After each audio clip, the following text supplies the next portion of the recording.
Assalamualaikum warahmatullahi wabarakatuh. Pada kesempatan kali ini saya akan memaparkan tugas 1.2.A.6 demonstrasi kontekstual modul 1.2 tentang nilai dan peran guru penggerak.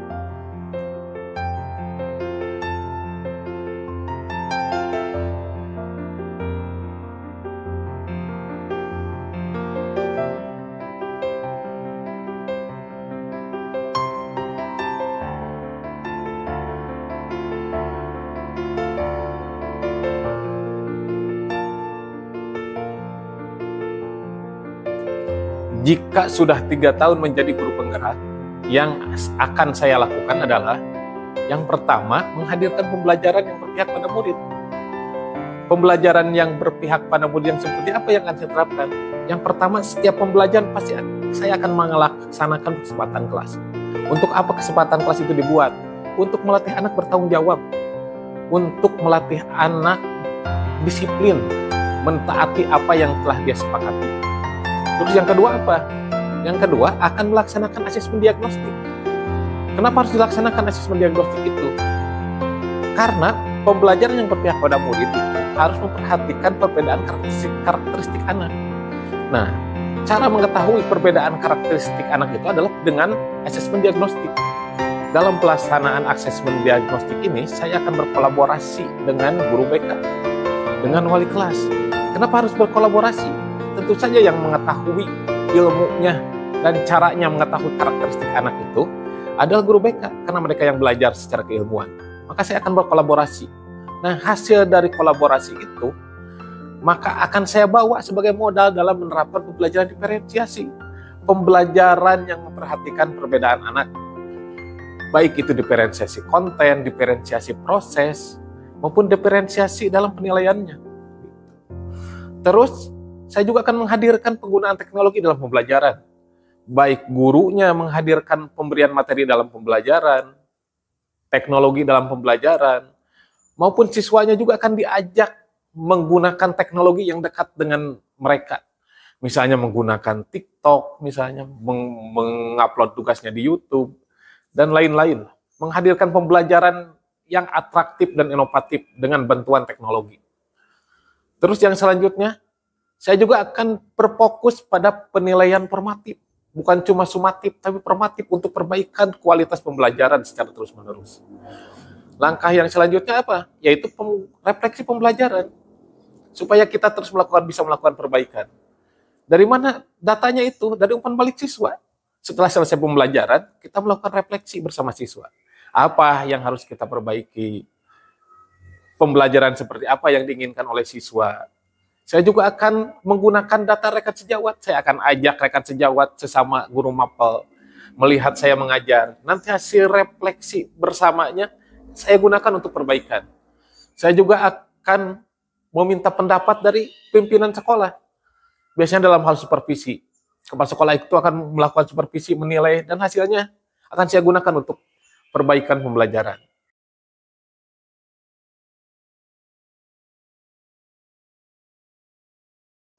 Langkah selanjutnya yang akan saya lakukan adalah menggerakkan rekan sejawat. Kenapa kita harus menggerakkan rekan sejawat? Karena untuk menghadirkan pembelajaran yang berpusat pada murid, kita tidak bisa melakukannya secara sendiri. Kita harus berkolaborasi dengan rekan-rekan sejawat.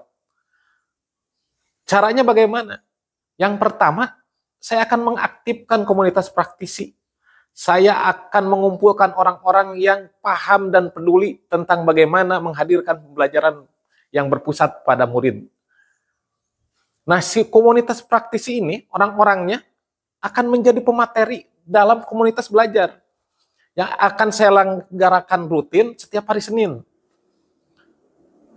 Apa itu komunitas belajar? Jadi semua guru berkumpul, saling belajar.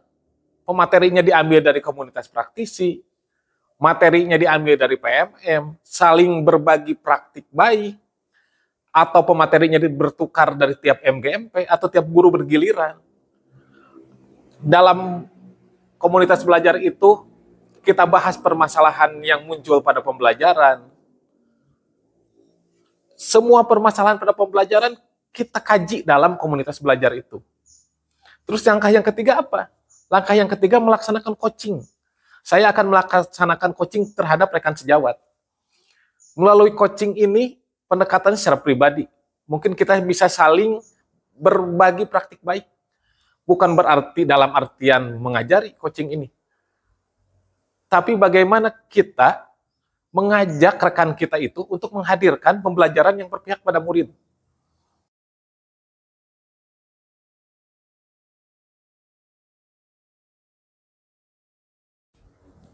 Setelah 3 tahun menjadi guru penggerak, yang akan saya lakukan adalah yaitu melakukan perubahan pada manajemen sekolah.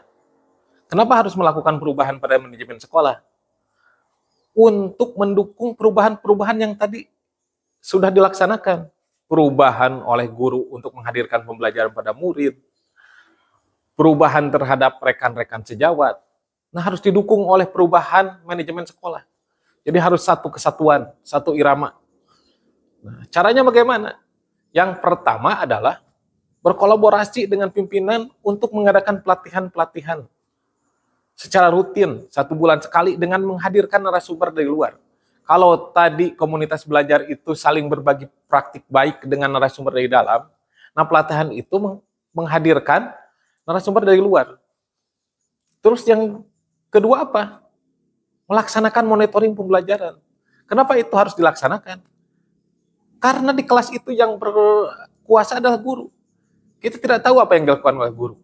Maka untuk memastikan bahwa guru itu menghadirkan pembelajaran yang berpihak pada murid, maka dilakukan monitoring yang dilakukan secara acak untuk memastikan bahwa yang disajikan itu adalah pembelajaran yang berpihak pada murid.